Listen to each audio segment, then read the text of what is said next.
Welcome to today's web briefing, the State of New Jersey's Nonprofit Community. I'm Linda Zippo, President and CEO of the Center for Nonprofits, and I'm excited to present today's session. Joining me behind the curtain is Susan Merrill O'Connor, Director of Communications here at the Center. We have a lot to cover today, and we'll be going through the information fairly quickly, but we are recording today's briefing, and you will receive a link to the recording along with the slides and other follow-up information via email. If you have any questions or technical difficulties, please enter your question into the chat box. Feel free to ask any substantive questions at any time, and if they aren't answered during the course of the presentation, we'll address them if time permits. If we can't get to a question during the webinar, we'll be sure to follow up afterward. The Center for Nonprofits is New Jersey's state association for the nonprofit community. Since 1982, the center has existed to strengthen New Jersey's nonprofits individually and collectively in order to improve the quality of life for the people of our state. If your organization is a member of the center, we thank you for your support and involvement as we pursue this work together.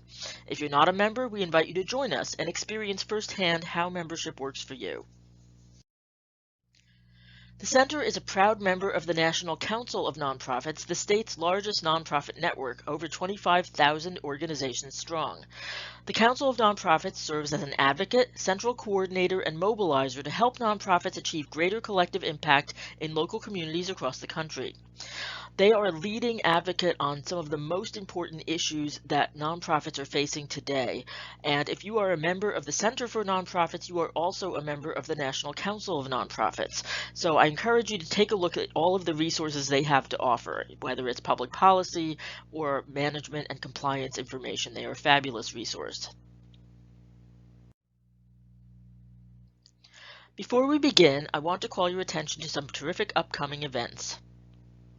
One is of special interest to organizations that have or are interested in pursuing government contracts and grants. This is a workshop about benefiting from government grant reforms and how you can negotiate a way to be reimbursed for more of your indirect costs. Our presenter is going to be Beth Bowski, a national expert on this issue. She is the policy specialist for government contracting at the National Council of Nonprofits.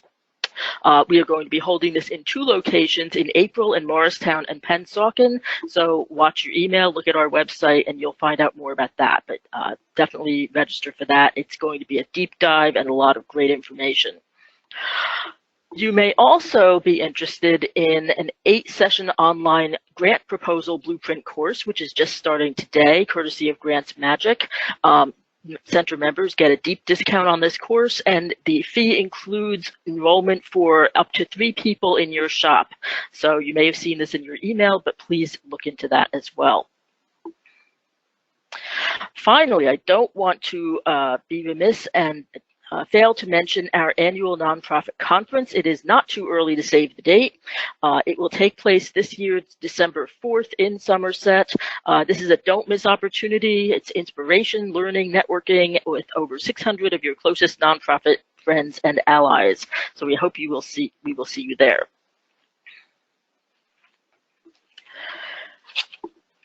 Today's webinar attendees represent a diverse array of perspectives, including nonprofits, for-profits, and members of the media.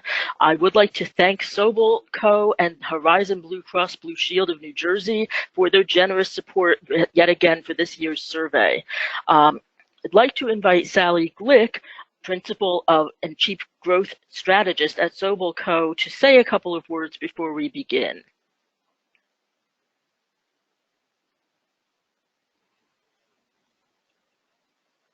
All right, we're getting Sally queued up.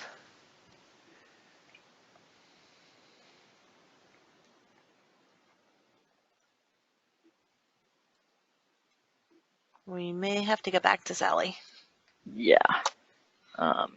Okay.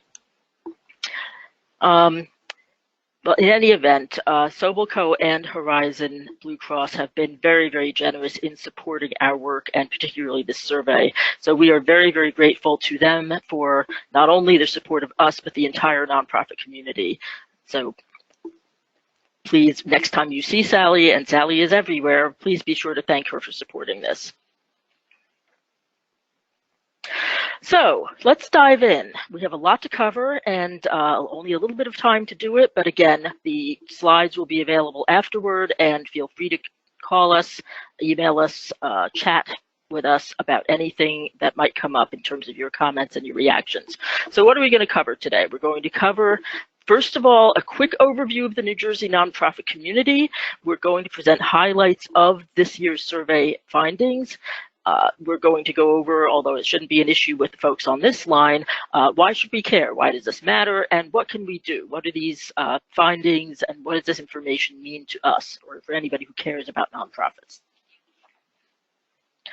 So first things first, again, this is not something I need to tell people on this web briefing, but nonprofits matter. We all know the important programs and services that nonprofits make available in our communities every day. Whether people are aware of it or not, every day in every way their lives are being touched and made better by the work of nonprofits. What not everybody necessarily is aware of, however, is that nonprofits matter not only because of the programs they provide, but because of the economic benefit and the economic impact that they have on the state. There are, according to the IRS, 34,000 plus 501c3 organizations in the state of New Jersey.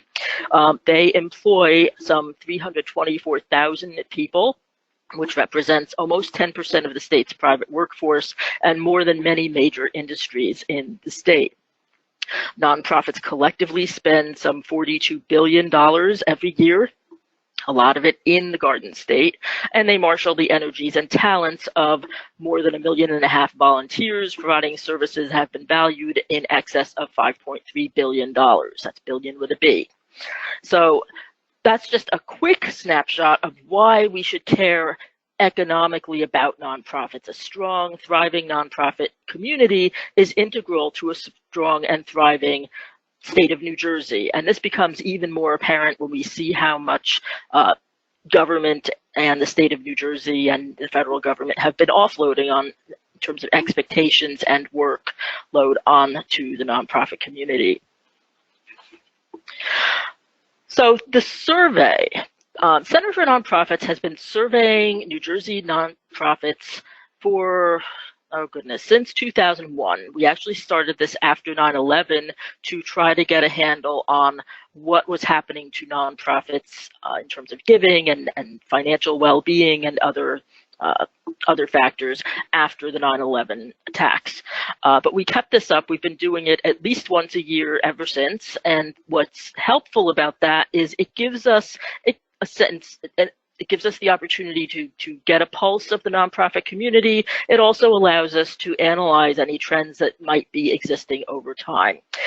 This survey was launched in January of this year. We launched it through email, social media. Many of you might have redistributed our communications asking for responses, and we thank all of you who did that. This survey represents the responses of 220 501c3 organizations in the state of New Jersey. So what are we finding? For those of you who have seen our surveys before or listened to some of our presentations, I believe that we have Sally on the line.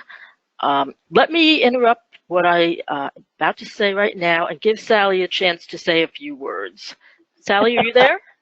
Yes, I am. Can you hear me? Yes. Nothing like making a big introduction, right? I'm so sorry. I didn't know that this was going to be that hard, and I certainly didn't mean to interrupt the flow of thought here. Everything you're saying is so incredibly important. I just wanted to say on behalf of Sobel, as Sobelco, as well as even on behalf of the entire board, which I'm a very proud board member, we are absolutely indebted to the Center for Nonprofits. The survey is one piece of all the amazing things they do, but it is such an important component to be able to have our finger on the pulse of what's happening in our community, to be able to see what's happening nationally in the state, as across all of the state, actually, to know that we can use this information to make really smart decisions and to stay ahead of the curve instead of racing to catch up means everything. And I think that nonprofits in particular, who often don't have access to as much research and information as they need, to know that the center provides this insight year after year and time after time. And it's so incredibly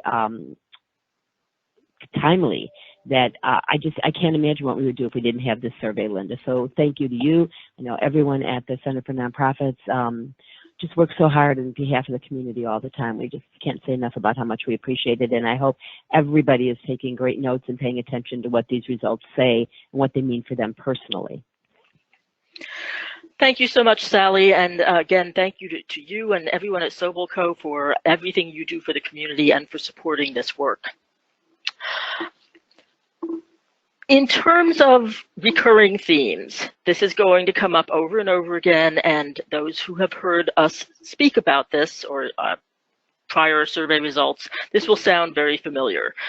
The growing demand for the services and programs that nonprofits provide. This is not a trend that is unique to New Jersey. This is all across the country. Consistently, over the course of our surveys, we found anywhere from 2/3 on up of our respondents have said that demand for services has gone up in the last year. And that is again the case in 2019. 2/3 of our respondents said that demand for their programs and services had risen in the past year. This is consistent with results from the Nonprofit Finance Fund and other surveys conducted elsewhere across the country. Additionally, 3/4 of our respondents predicted that demand was going to continue to rise in the coming year. Again, this is not a new trend, but it's a really important one.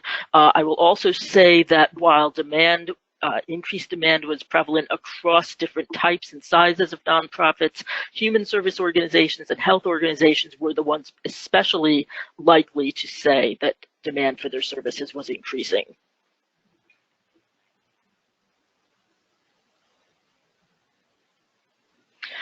Unfortunately, and this is also a recurring theme, the resources needed to provide the services are not keeping pace with the extra demand. As we said before, 2/3 of our respondents said that demand had gone up. Unfortunately, less than 40% said that they had had funding increases during the same period. And 60%, just about, said that their expenses had been going up. So you can see that there's a disconnect here. And to just add and put another point onto this, only 1/3 of our respondents said that they had support and revenue that exceeded their expenses in their last fiscal year. So we've got rising demand at 2/3 to 3/4 of the nonprofit respondents. We've got less than 40% saying their funding is going up. We've only got 1/3 saying that they actually were able to generate a surplus in the coming year. So that's something that we need to pay attention to. In terms of a deeper dive, this will be in the report, so I'm not going to spend a lot of time on it here, but what I will say is that the graph here represents the respondents who said that they received increased funding, flat funding, or decreases from any given source. So for example, at the top of the list here, we have private foundations. 15% of our respondents said that they received increased funding from private foundation sources in the past year, in 2018. 18% of these respondents said that they had received decreases from foundation sources, and about 40% said that their funding was flat or level from foundation sources. So if you go down the line, you can see that the sources that were most likely to display increases for the greatest proportion of our respondents were individuals and special events. But even there was no source of funding in 2018 where respondents were more likely to say that they had had increases versus flat or decreases.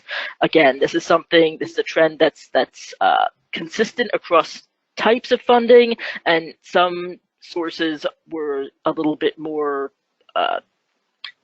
less likely to show increases than others. But this is just a way to drill down a little bit more into the information so that you know what our respondents have been saying. Now, looking ahead, the trend or the outlook is not necessarily much better. Again, we've got 2/3 of our 2019 survey respondents predicting that their expenses were going to rise in 2019, but only half of them expected their total funding to increase. for those of you who have seen our other surveys, again, this is consistent with past trends, but the fact that it's still going on is something to pay attention to.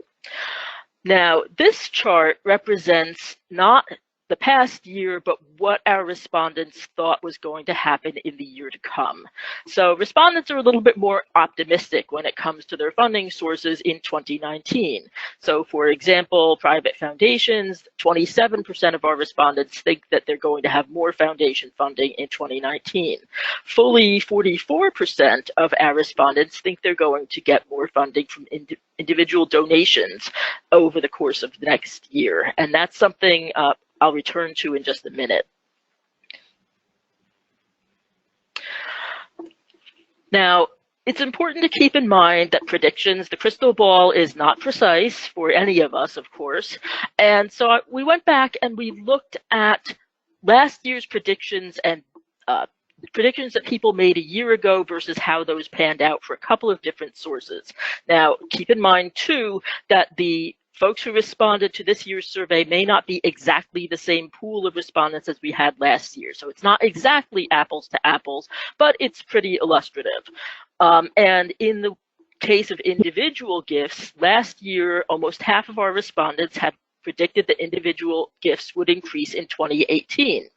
But when we asked them this year if their individual gifts had increased, only 31% of our pool said that gifts had actually increased from individuals.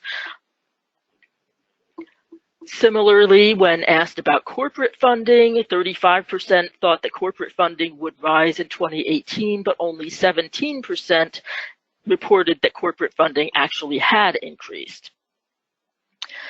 And in terms of private foundations, similarly, 34% predicted that foundation funding was going to increase last year, but only 15% of this year's respondents reported that that had actually happened. Again, this is not exactly precise, but it's important to keep in mind because, again, it's predictions are difficult to make, especially in this current climate.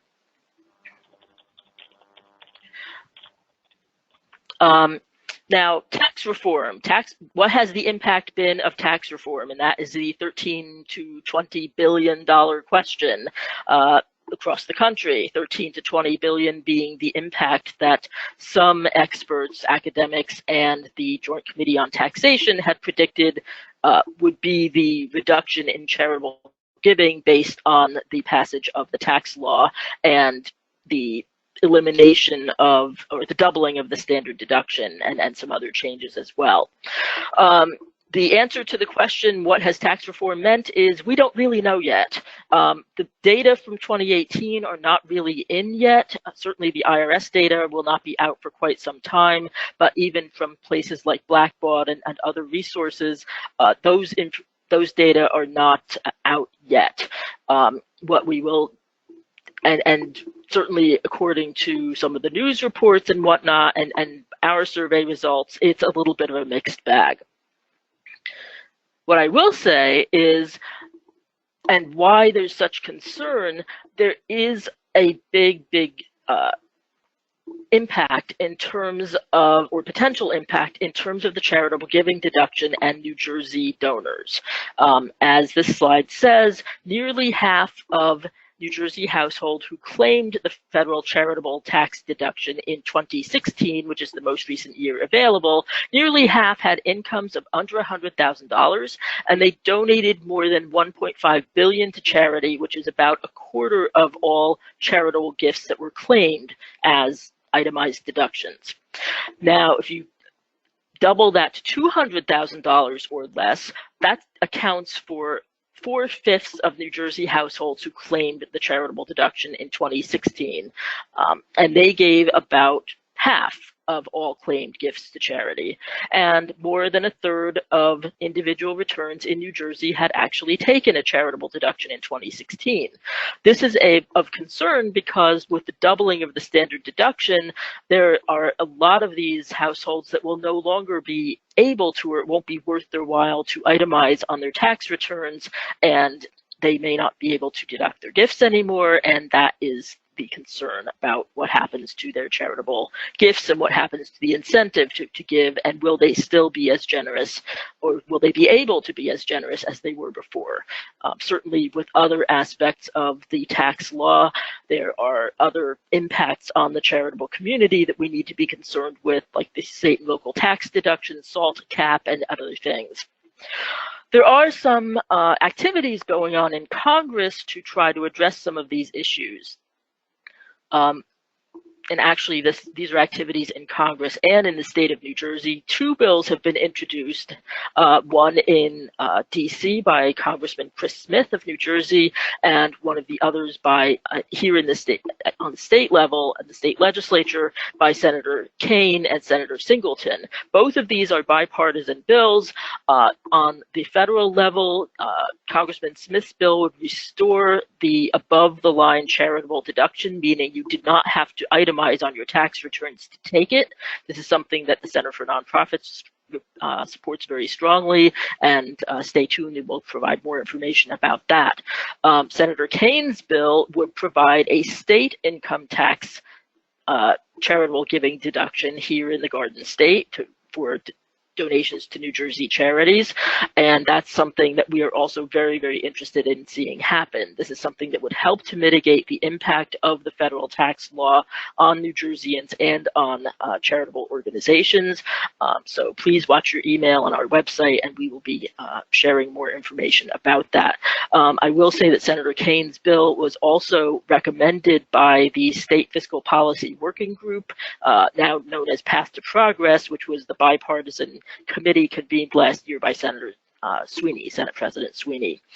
So this is something that we would very much, we are going to be promoting. So please, if you'd like to work with us on this, also please let us know. The other thing I'll mention, and this is not a briefing about the tax law, but there is one other element of the tax law that's very problematic for nonprofits, and that is the new tax on transportation benefits.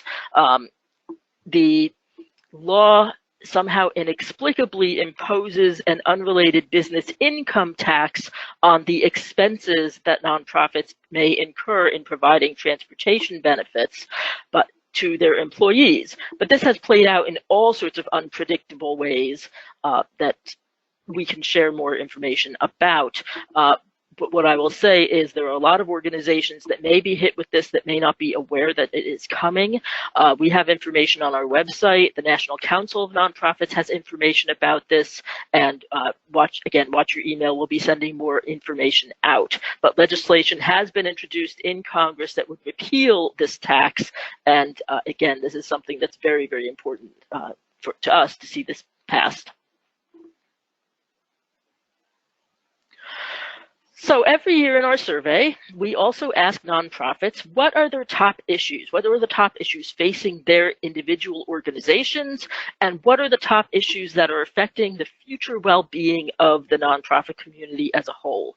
This is something we've been tracking for a number of years as well.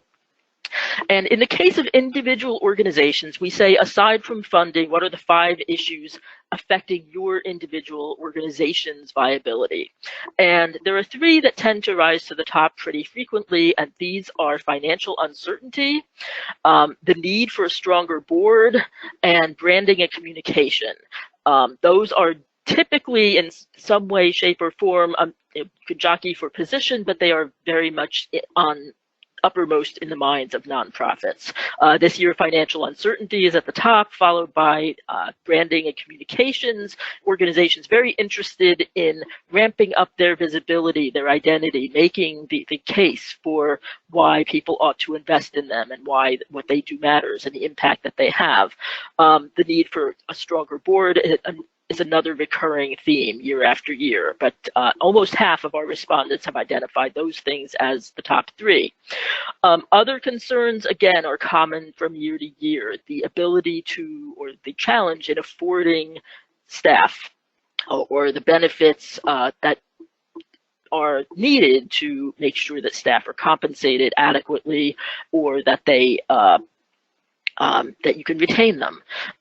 Organizations were concerned about low organization visibility, the increased demand for their services, and a number of organizations identified strategic planning as a need that would affect their future strength.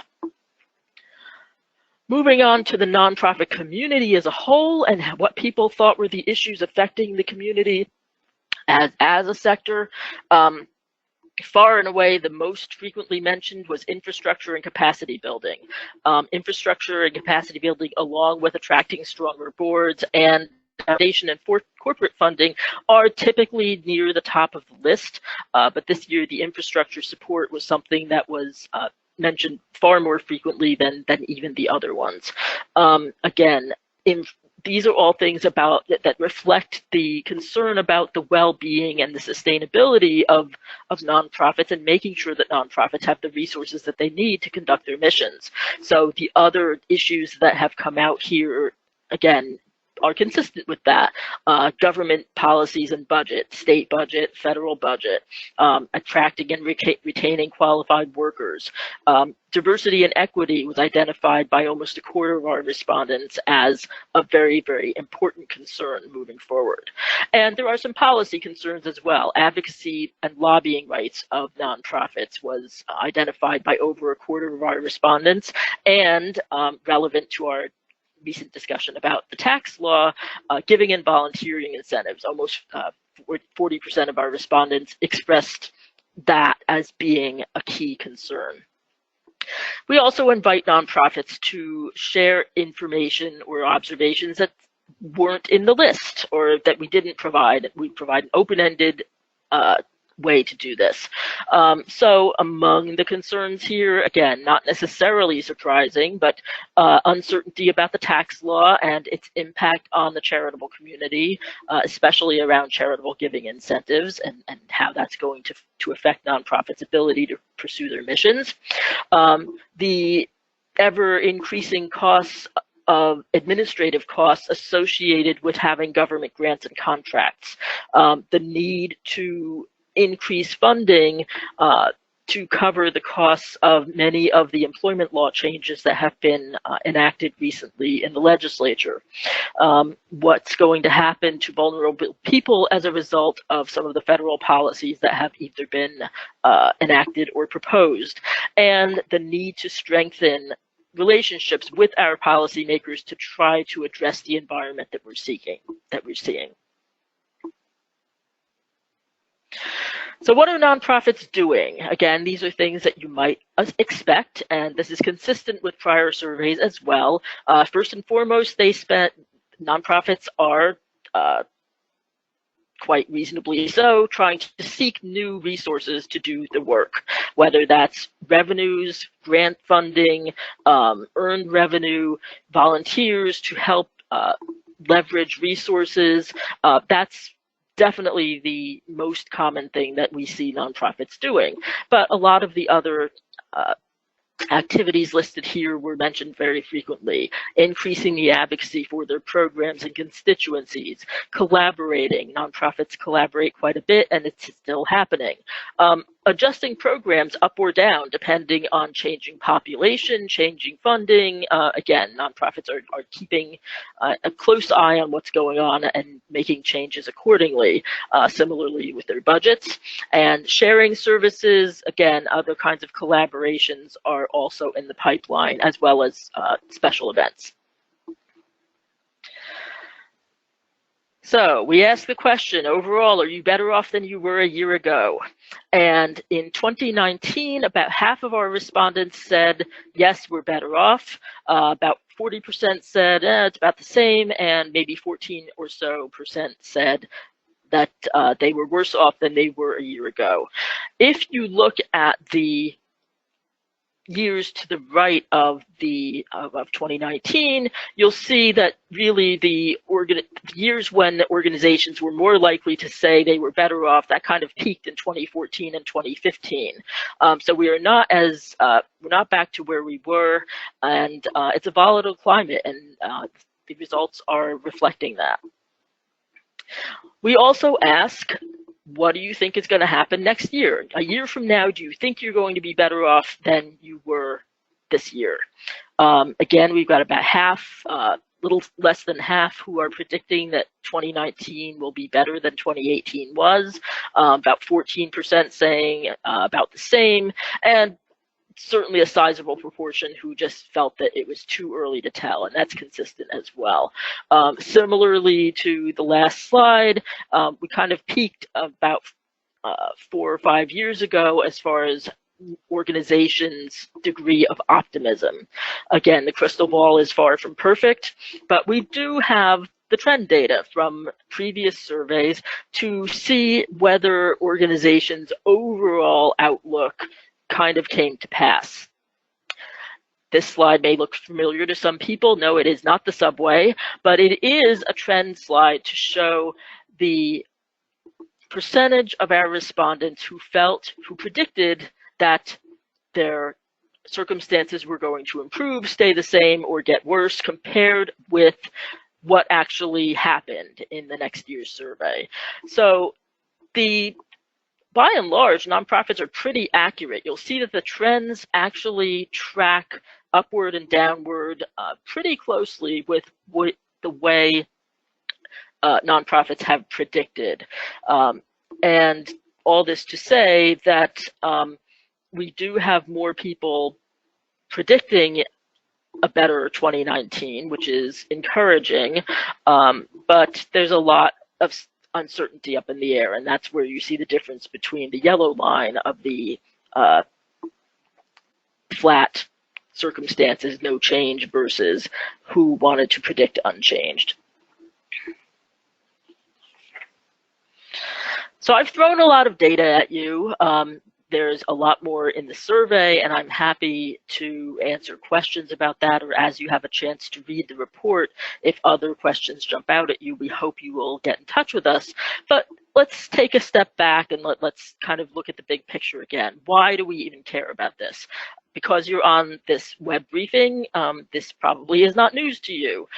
New Jersey needs a strong nonprofit community. We talked before about the number of people that nonprofits employ, the number of, obviously, the important services that nonprofits provide, that nonprofits are an integral part of a strong and fair and vibrant New Jersey, socially and economically. And if we don't have a strong nonprofit community, then the state suffers as a result. What we've seen time in and time out with respect to our survey is that we've got a disconnect, we've got a capacity gap between the demand and the expenses that keep rising faster than the funding and the resources needed to provide the services. This, again, is not a new thing, and it's not unique to New Jersey, but it is of continuing concern. Because if we can't sustain nonprofit structures, then we're going to have a problem. We've seen organizations, good, seemingly sturdy organizations, collapse when the infrastructure hasn't been there. And that's not something that we would like to see repeated across the sector. So what can we do? Again, things that seem pretty obvious, but it bears repeating. First and foremost, speak out. And speak out is not just around public policy, although we certainly think public policy is very, very important. We have a certain hand that we've been dealt, but if we're involved in conversations with our government officials who make the policies that affect us, then we might have a better chance of actually changing the outcome. That's certainly something that the Center for Nonprofits is very, very involved in doing, along with our allies and many, many advocacy organizations in the state within specific fields. And nonprofits need to do more of it. It may seem like there's not enough time, there's not enough resources, but we need to be at these tables, and our policymakers need to hear from us. Tell that story about how important nonprofits are. The work that nonprofits do is so vital, but it's often taken for granted or unrecognized, or it's just not on the radar screen of people who may benefit day in and day out from what nonprofits do. The Center for Nonprofits, of course, is committed to doing that, but we also need everybody to have those conversations with your board, with your funders, with your constituents, with your family members. make it part of the conversation because we need nonprofits to be higher on the radar than in some quarters they are, and that's not going to happen unless we all raise up this conversation. Obviously, we need to improve the fundraising and operating climate for nonprofits. From a policy lens, that means things like streamlining fundraising laws and regulations. This is something that, in terms of the impact, we've been trying to work on with the Division of Consumer Affairs. On the state and federal level, if we make it easier and more attractive to give to charity by virtue of enacting charitable giving incentives, those are just two ways in which we can improve the ability of nonprofits to raise funds.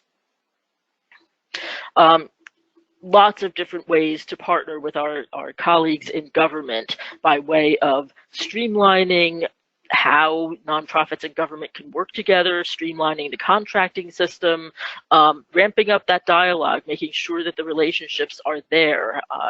And obviously, we're all in it together. Nonprofits and government share many, many similar goals, and it's really important that those relationships be strengthened wherever we can. So what else can we do? A lot of other stuff we can do.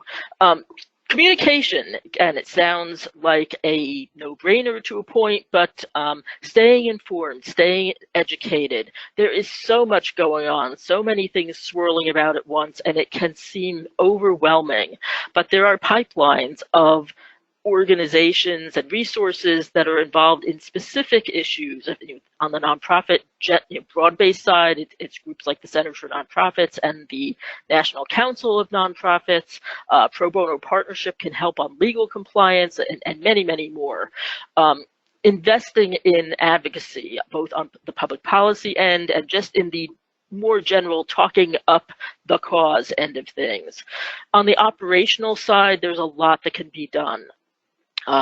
Nonprofits have already taken many, many steps to diversify their revenue streams so that when one source of funding takes a hit, the organization is less vulnerable.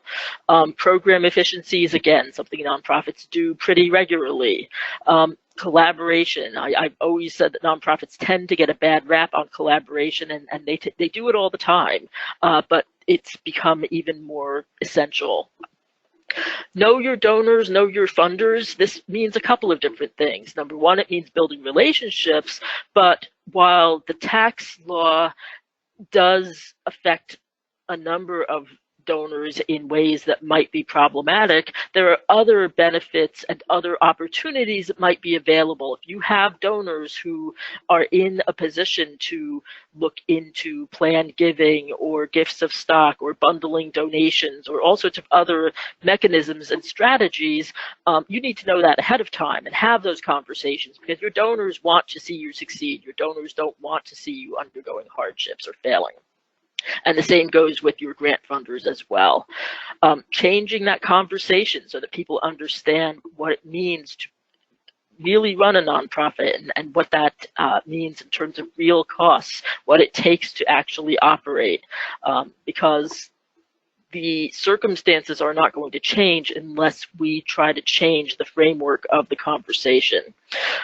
Encourage our funders and supporters and our government leaders to invest in the capacity and infrastructure of the nonprofit community. And again, keep these communications flowing. Make sure this goes both ways. It goes from your organization to and through your board and staff and volunteers and stakeholders to your allies and friends here at the Center for Nonprofits and in policy-making circles and elsewhere. Communication does take a little bit of time, but we're all the better for it. This is not a time to be going it alone.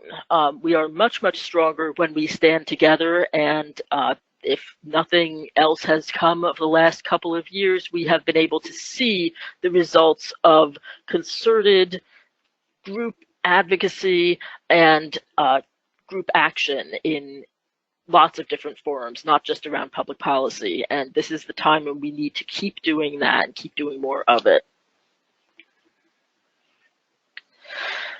I would be remiss if I did not mention that we hope that you will consider joining the Center for Nonprofits. Membership supports the work that we do in public policy. It supports work like the annual Issues and Trends survey. It supports work like the compensation and benefits and diversity survey that we're going to be unveiling very, very shortly.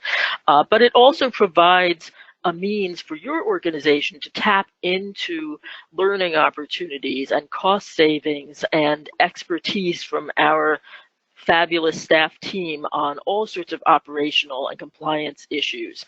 It's your ticket to discounts on all sorts of programs and offerings, including our 2019 conference, yet again, save the date, December 4th, and there's a lot more that you can take advantage of, so we certainly hope that you will consider that. The survey report will be uploaded onto our website when this webinar has concluded, and you can find it online at njnonprofits.org, and the rest of the address is on the bottom of that slide. We hope that you will stay connected with us on social media. Susan O'Connor, our communications director, is very, very active, and we are on Facebook, Twitter, LinkedIn, and Instagram. And I know that many of you are very, very active as well, and we are happy to share what you're doing, and we'd love to engage with you that way. So we hope that you will connect with us if you haven't done that. I would also encourage you to join our email list. You could join our email list free of charge, and it's the best way to stay informed about advocacy news, about upcoming events, educational offerings, not just what we offer at the center, but also anything that we're aware of that is of general interest to the nonprofit community. So if you have an event that you'd like to make sure that we spread the word about, if it's an educational event of interest to nonprofits, we are more than happy to do that, and other news and information. So that's something that we hope that you will be signing up for if you have not yet. I hope that you found today's session valuable. We do have time for questions, and I don't know if we have any on the chat box. I don't see any questions, Linda. All right. I did go through a lot of information very, very quickly, but again, I encourage you to take a look at the report. There's a lot of great information there, and what I will underscore is that we use this information in a lot of different ways. We're going to be sharing this with policymakers, with the funding community. We'll be going to DC for to Capitol Hill in the coming weeks. We'll be sharing some of this information with our members of Congress. We are, as I said, we're going to be sharing it with every single legislator and members of the funding community, as well as members of the media, to try to improve understanding about the nonprofit community and provide some context for the situations that nonprofits are facing. I do hope that you found today's session valuable. We've only clearly scratched the surface of what nonprofits are facing today. We welcome your involvement. So again, please sign up for our email list, connect with us on social media, consider joining the center to support sessions like this one, as well as the other advocacy and programming that we provide for you and for New Jersey's nonprofit community. Once this webinar is concluded, you're going to see a very short evaluation survey popping up on your screen. We hope that you'll take a minute to complete it because we need your feedback to help us continue to improve future sessions. Also, tell us what you'd like to see. If there's a topic, if there's an issue that you're not seeing us write about or you're not seeing on our webpage, please let us know because, again, we rely very, very heavily on your input to guide our programming and to enable us to serve you better. Once again, I would like to thank Sobelco and the Horizon Blue Cross Blue Shield of New Jersey for supporting the survey and supporting today's web briefing. And most of all, thank all of you for joining us today and for all of the work that you're doing.